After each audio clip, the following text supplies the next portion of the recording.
Welcome to this week's edition of Coach Prep. Coach Don and I are here in the Cherokee Batting Range podcast studio getting ready to record episode number 205. We're going to continue our discussion as we work our way around the infield, talking about training and coaching the different positions and making sure that we're covering all our bases with all those kids. Before we get into that, let's talk about our sponsor, the Anderson Bat Company. Everything Fast Pitch is very proud to have Anderson Bat Company as our presenting sponsor. Anderson Bat Company is using the latest and greatest bat technology to corner the market in the fast pitch world. They have the -9 Rocket Tech, the -10 Carbon, and the -11 Carbon Light. Anderson Bat Company is using this technology to put a high-performing bat in the hands of hitters that really know the difference between a good bat and a great bat. We're also working with Anderson to provide a discount for all of our listeners. Go to the Anderson Bat Company website and order your bats. Use the EFP20 discount, which is for everything fast pitch, and you'll get a 20% discount. And please take advantage of that EFP20 discount. It's a great way for you to save that additional 20% and help support the podcast at the same time. Also thinking about supporting the podcast, go to patreon.com/everythingfastpitch. Want to say thank you very much. Curtis Wedge is our newest patron. We're in that really close to breaking even point right now. We've been that way for a while. We've added 3 new patrons in the last couple of weeks. We get 2 or 3 more, we're actually going to be in the black, Don. That's awesome. Assuming we don't lose anybody. We're going to start doing a giveaway here soon too, right? Yeah, we're going to be working on the announcement here when we get together next week. Hopefully, we'll be announcing a new patron giveaway from Anderson. One patron's going to win a bat, one patron's going to win a glove. You'll get to pick whatever you want. We're excited about that part too. So Curtis Wedge, thank you very much for becoming the newest patron. If you're in a position where you see value in what we're doing, please come on board, become a patron. So Don, wanted to talk about position-by-position training. Last week we talked about the pitcher, so let's talk about your favorite spot, the catcher. No, the catching position, Tori, again, I think is one that has a big importance on the field. It's kind of one of those situations where if you're really good at it, you kind of go unnoticed. But if you're not good at it, everybody notices. Right. Because you can't really hide that scenario. So taking a little bit of time in practice to make sure that we do some of those training pieces, I think, is super important. And whether we're taking the catcher off to the side and running them through a series of drills from framing to blocking to footwork for pitch outs, again, anything that pop-ups behind home plate, there's a lot of things that can really be a difference maker for the team if the catcher does well. So it's important for us to take time at practice, and whether it's in a group setting with other position players or whether it's just on their own, I think it's important for us to identify the things that we want those catchers to be better at and give them a chance to practice it. Because it's hard to do on your own. Yeah, well, one thing that you talked about that I think is number one on my list of this position, I think there is no more under-practiced, underdeveloped, less time devoted to position on the field than catching. And vast majority of practices, if you go and watch them, I bet you if you went out there with your notepad and watched 100 teams practice, 90 of them aren't doing anything at all specific to the catching position. Basically, the catcher will stand there and catch balls and toss them to the coach when we're hitting infield.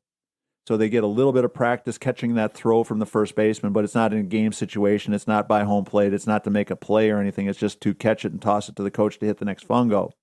And then they'll be involved in some of the most fundamental stuff of, a ground ball to an infielder that they throw home. So they get a little bit of that work. Maybe they get to throw to the bases a little bit. That's a bonus if they do that. But the other stuff that you're talking about, the pop-ups, the communication, the leadership, the stuff that we know really does make that catcher that is so good that they disappear happen, are things that a lot of teams are not doing nearly enough of.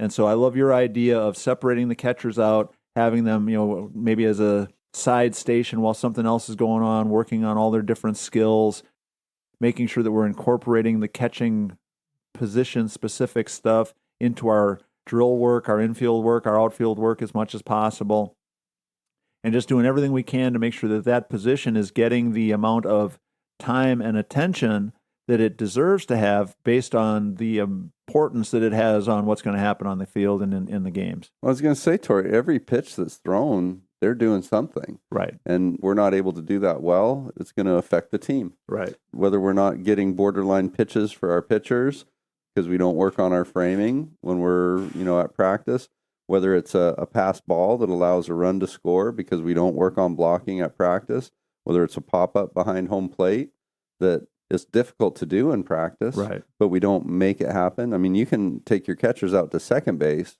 and hit pop flies so they don't go out of the ballpark when you Right. miss, but work on those extra little things are going to save and win games for you that you might otherwise, not have a chance to win. Right. Well, I think the one thing that you mentioned is some of the stuff that we really need to help our catchers practice is hard for us to do as coaches. The hardest ball ever to hit is that straight up pop up at home plate. At home plate that has that same feel that a catcher would have on a ball that's being popped up in a game. But trust me, it's not like a fly ball. Oh no, it's totally different. Yeah. And so being able to simulate that stuff and work on that is something that's harder for us as coaches. So I think sometimes that's why it falls down the priority list. If I can't hit it well, it's going to be embarrassing to me to try to hit pop-ups to the catch. I'm hitting some in the stands, and some of them are ending up in shortstop and stuff like that. It's like a little bit embarrassing. We can talk about it, but now go and try and do it on a ball that's scorched above home plate. Right. It's got a huge cut and a huge curve to it. Yeah, and all that spin and all that stuff that makes it go straight up are part of why it's so hard to catch. So don't be upset when they miss it. Right. So all those different things, but some of the stuff that I think we also have to talk about is making sure that we're engaging our catchers in a couple of things that I think sometimes get lost in the shuffle. Now, we all have talked about at least 5 times on Everything Fast Pitch that I can remember, and probably more than that the catcher has a lot of responsibilities besides being a bump on a log that sits behind home plate all game. So they have backup responsibilities, they have communication responsibilities, they have leadership responsibilities, and the only time they're going to get good at that stuff is if we're really practicing it. The idea of being a strong vocal leader is not something that comes natural to players. It's tough. So we have to practice that stuff. We have to sometimes, as a coach, demonstrate in practice if my catcher's job is to line up a cutoff person, what that's really supposed to look like and sound like and how that should be operating so that when we get out there in the pressure of a big game with a lot of people screaming and yelling and all kinds of stuff going on, they can be assertive. Right, that the other players have heard my voice before. They know when I'm communicating with them. They understand what it means, and we've done it enough times that they respect it and will do it. Idea of the catching position, I think, is one of those crazy things. To me, it's the most fun, best position on the field, except for the fact that it's very physically demanding, so that scares some kids away from it. And 2, because it's also loaded with lots of responsibility and obligation that some other positions might not have, that I think make it a tough sell for some kids. For some kids to go outside their comfort zone and be a real vocal leader is something that's really challenging and hard to do. So I think when we're thinking about how are we going to coach our catchers better, number one is we're going to make sure we set time aside in our practice plan, every single practice, for catcher-specific work. We're going to highly emphasize catcher involvement in infield, outfield, cutoffs, rundowns, relays, backing up plays at first base. We're going to reward them and pat them on the back every time they do what they're supposed to do to encourage them to keep doing the hard stuff that needs to be done. Because I guarantee you, in the third game of the day, when your legs feel like jello, sprinting behind the runner to back up a play at first base isn't the first thing that you're thinking about wanting to do. That's not high on the excitement list. The one time you don't do it is when that throw gets away and that runner ends up in scoring position and we lose the game because nobody was there to back it up. Exactly. And all of you naysayers, I know the right fielder's coming in, but the right fielder can't back up all the same balls that the catcher can. Not a throw from second base. Right. So the catcher has to be drilled and worked with on all these things enough that it becomes second nature. And once that starts to happen, as you said, Don, I think we get into that situation where, wow, we played a great game. Our defense was awesome, and nothing about the catcher stood out except that it helped everybody else play well. Right. And I did notice, as we talked last week or a couple weeks ago about the Little League Baseball World Series, the one thing I did notice watching a couple of the games is the kids who were really good hitters but weren't great catchers really stood out in those situations. A lot of the pass balls and wild pitches that had no attempt at being blocked and things like that you can clearly tell, sometimes kids are thrust into that catching position. But the other reason why I think it's so important is if we start to do the things we need to do as a coach to emphasize and value and reward the catching position, then more kids are willing to take on the fact that their legs are going to be a little bit more tired. They'll get conditioned. Yeah, they're going to get nicked up a little bit once in a while. There's going to be the occasional play where they get slid into or whatever. But there's also going to be, if they're well drilled and well practiced, an awful lot of top 10 ESPN kinds of plays that they get to be involved in, and I think that's the real payoff. Nothing more exciting, Tori, than you got runners in scoring position, third base in particular, and